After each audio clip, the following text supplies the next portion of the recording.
Өфі қалағында яшәүсе Флорида Шакир кызы Фәйизовла атаһы турасында хатирәләр менән бүлешә.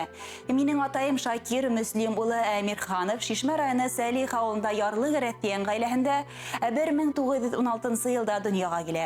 Мәктәпте тәмамлагандан һуң техникумда һөнәр ала.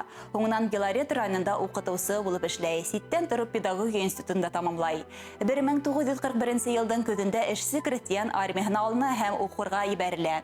Һуңгарак Ленин исемендәге артиллерия училищеһы курсанты булып китә. 1942 елдан алып 43 елга тиклем Мәскәү хәрби округына караган Ижевск калаһындагы артиллерия училищеһы курсанттары командиры була. Офицерлар составында ла эшләй. Командир адъютанты булып та хезмәт итә. Һугыш тамамлангандан һуң Чехословакиядагы Совет гаскәрләре составында була һәм 46 елда демобилизациялана. Атайыбыз иткиткес намыслы, гадел, улы йөрәкле кеше булды.